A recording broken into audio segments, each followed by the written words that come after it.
সেই সকালবেলা নদীর ধারে গরু বেঁধে দিয়ে গেছি, তো একটু বেলা হলো, সারাদিন নদীর ধারে গরু বাঁধাই থাকবে, সেই জন্য একটু জল নিয়ে এসেছি। তো ওদেরকে জল খাইয়ে তারপর গিয়ে রান্না করব।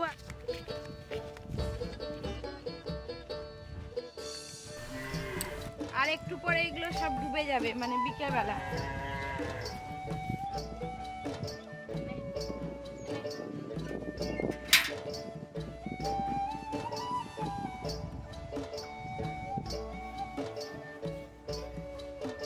ঠাকুমা এদিকে ঘাস কাটছে। ও ঠাকুমা,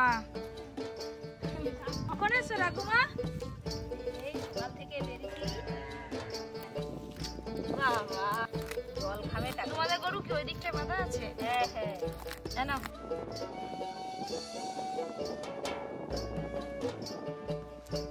নদীতে জল আছে, কি সুন্দর লাগছে। নদীর জলে রোদ পড়ছে, একদম চিকচিক চিকচিক করছে জলটা। বন্ধুরা, নদীর ধার থেকে গিয়ে খুব সহজ পদ্ধতিতে দারুণ স্বাদের একটা মুচমুচে চিকেন পকোড়া করে আপনাদের দেখাবো। প্লিজ প্লিজ আপনারা পুরো ভিডিওটা দেখবেন।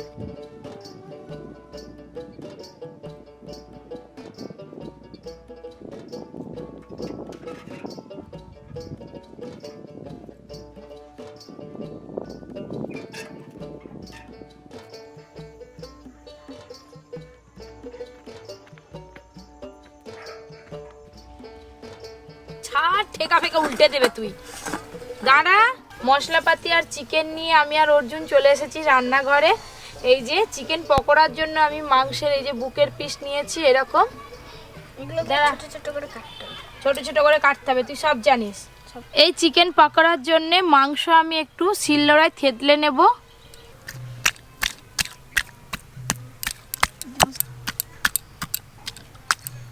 এতে করে মাংসের কোষগুলো ভালোভাবে ছেড়ে যাবে। এই হচ্ছে আমাদের মেন বুক। মা, হ্যাঁ বলতে দাও দাও দাও, কাঁটাগুলো কি সরাতে না, হবে? কাঁটাগুলো বাদ দিয়ে দেবো। ছাড়, তুই ছাড়, দে আমাকে দে। তুই কি দোকানদার হয়ে গেলে? মা দোকানদার হয়ে গেছে। তুই আমার কাছে কিনে খাবি। পকোড়া হবে, চিকেন পকোড়া খাবো।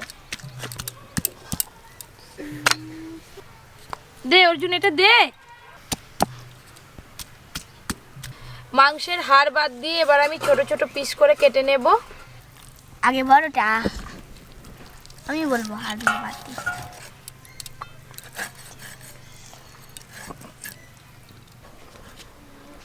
মাংসের পিসগুলো আমি এইরকম ছোট ছোট টুকরো করলাম।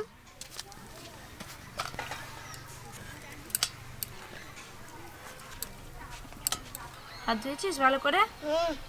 তাও বন্ধ বেরোচ্ছি। সাবান দিয়ে হাত ধুতে হতো। থাক, যতটা ধুয়েছি ধুয়েছি।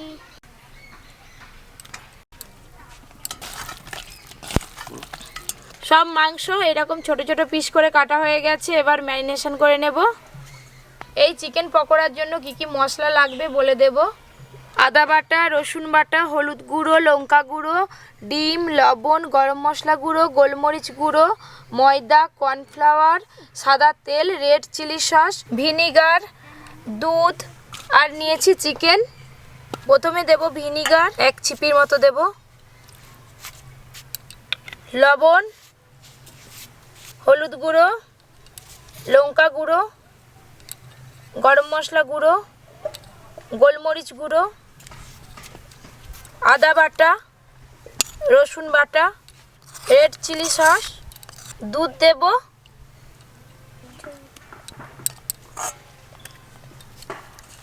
ভালো করে মেখে নেব।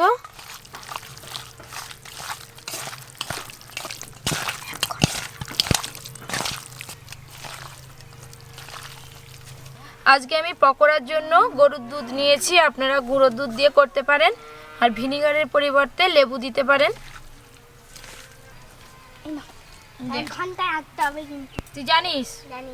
আমি 8 ঘন্টা রাখবো। 8 ঘন্টা? চাপা দিয়ে 8 ঘন্টা রেখে দেব। কেন 1 ঘন্টা রাখো না? বাবারে একটু পড়ে নিবি চ। হ্যাঁ না না, দেখেছেন পড়ার কথা শুরু হলো, ব্যাস না পড়তো। ও নানা রকম বাহানা শুরু হয়ে গেল। সোজা হয়, পড়ে যাবো। চ চ চ। না চলো খাই কাট পিমড়ে কোথা বাবা একটুখানি পড়তে হবে।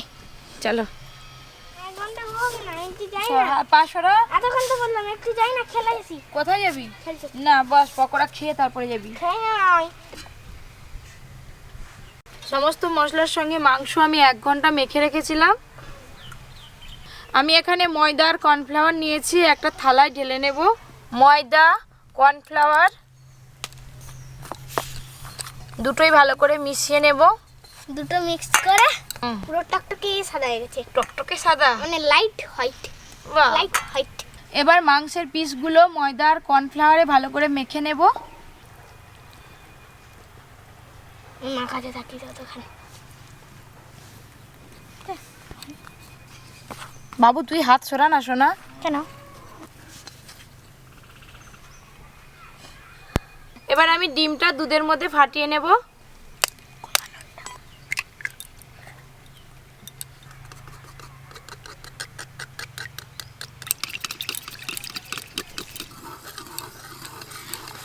এবার আমি মাংসের পিসগুলো এই ডিমের গোলায় একবার করে কোট করে নেব।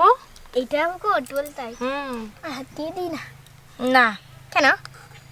সর আবার ময়দা আর কর্নফ্লাওয়ারে একবার কোট করব। তুমি দিতে থাকো, আমি এগুলো এই ছাড় করতে থাকি।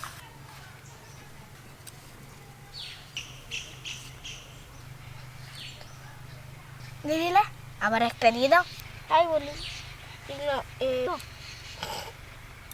এটাই ডুবি দিলে। বুঝলাম না, মানে এমন করে তুলে এটাই দিয়ে হ্যাঁ দিয়ে দে, তুই দিয়ে দে। আমি দিয়ে দিলাম। এইভাবে সব মাংসের পিসগুলো ডবল কোট করে নেব। এই সেকেন্ড কোটটা কিন্তু ময়দা কর্নফ্লাওয়ার দিয়ে খুব বেশি জেকে করব না, হালকা করে শুধু এইভাবে একটু করে ছড়িয়ে দেব।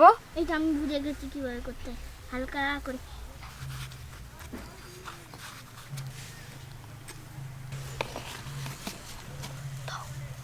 এই দেখুন, তখন আমি মাংসগুলো থেতলেছিলাম, কি সুন্দর কোষ ছাড়ছে।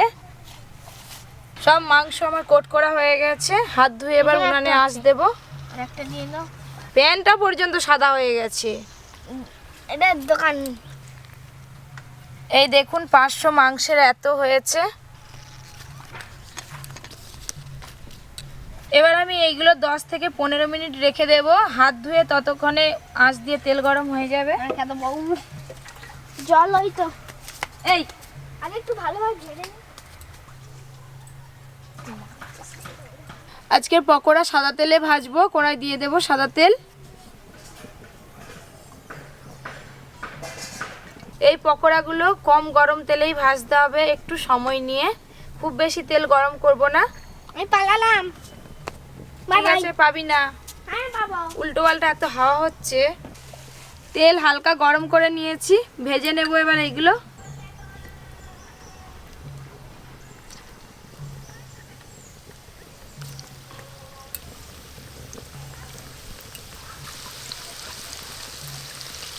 দেখুন বন্ধুরা, আপনারা দেখে নিশ্চয়ই বুঝতে পারছেন তেলটা খুব বেশি গরম নয়।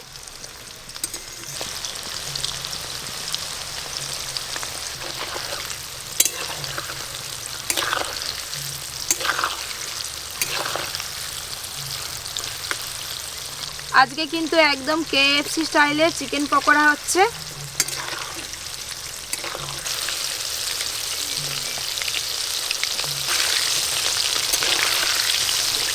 বেশি গরম তেলে এই পকোড়াগুলো দিলেই কিন্তু সঙ্গে সঙ্গে পুড়ে যাবে, আর সেই পকোড়া খেতে ভালো লাগবে না। এই দেখুন একদম KFC স্টাইলে চিকেন পকোড়া হচ্ছে। পকোড়ার গাগুলো দেখুন একটু ফেটে ফেটে যাচ্ছে। একদম কম আঁচে গুড়গুড় করে ভাজা করছি।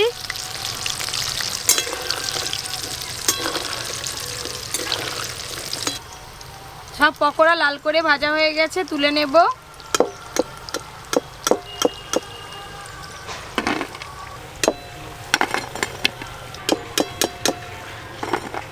আমরা যে বাজার থেকে পপকর্ন কিনে খাই, এক চমকায় দেখলে মনে হবে সেই পপকর্ন।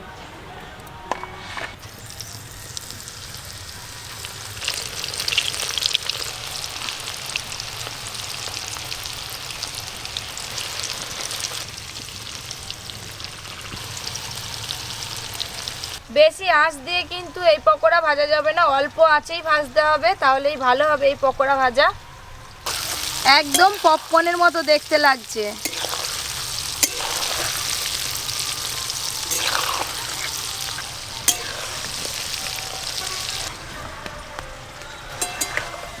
ঠিক ভাজা হওয়া শুরু হয়েছে, অর্জুন চলে এলো। দাও খাই। গন্ধ পেয়ে গেছিস ভাজার? খাই একটা।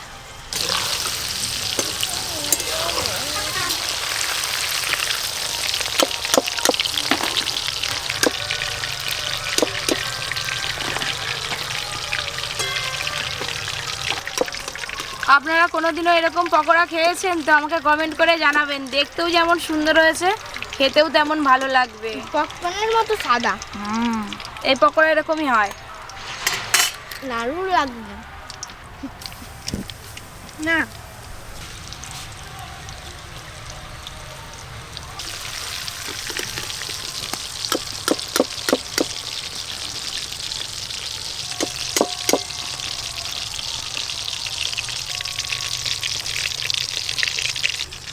দেখুন আমি 500 গ্রাম মাংস নিয়েছিলাম, কত পকোড়া হয়েছে। সব পকোড়া ভাজা হয়ে গেছে। এবার আমি আর অর্জুন দুজনে খাবো সস দিয়ে। অনেকক্ষণ ধরে বেচারিটা বসে আছে। প্রত্যেকটা চিকেন পকোড়া কোষগুলো কীরকম ছেড়েছে দেখুন, এই দেখুন।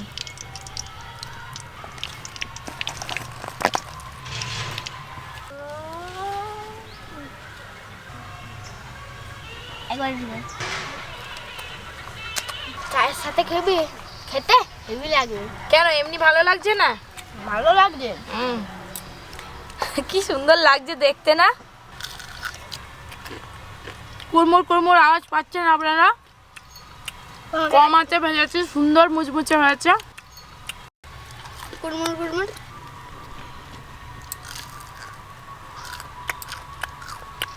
আমারটাও কুড়মুড় কুড়মুড় করতেছে।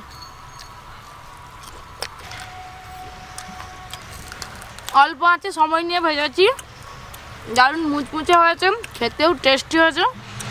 হজম হজম একদম অন্য স্বাদের একটা চিকেন পকোড়া। আপনারা না খেলে বুঝতেই পারবেন না যে এটা বাড়িতে বানানো, একদম দোকানের মতো খেতে হয়েছে।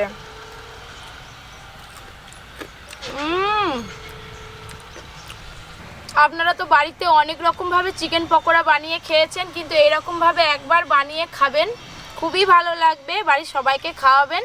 তো ভিডিওটা আজকের মতো এখানেই শেষ করছি। আমি যে যে উপকরণগুলো দিয়েছি আপনারা কিন্তু ঠিক সেই উপকরণ দিয়েই বানাবেন। মনে হচ্ছে না এই যে আমি খাওয়াটা শেষ করি, মানে আরও দুটো নিই, কিন্তু আর খাবো না, বাবার জন্য রাখতে হবে। কত আছে নিয়ে নাও। এইরকম আরও অনেক নিত্য নতুন ভিডিও পেতে আপনারা অবশ্যই আমার চ্যানেলটি সাবস্ক্রাইব করবেন। সাবস্ক্রাইব করতে কোনো রকম পয়সা করে কিছুই লাগবে না। আর ভিডিও নোটিফিকেশান সবার আগে পেতে পাশে যে বেল ঘন্টিটা থাকে সেটা ক্লিক করে দেবেন। ভিডিওটা আজকের মতো এখানে শেষ করছি। সবাই খুব ভালো থাকবেন। তুমি কি বলছিলে না কি সেই ভিনিগারের পরিবর্তে লেবুও দেওয়া যায়? ওটা আমি আগেই বলে দিয়েছি, ওর ঠিক মনে আছে। বললি তো?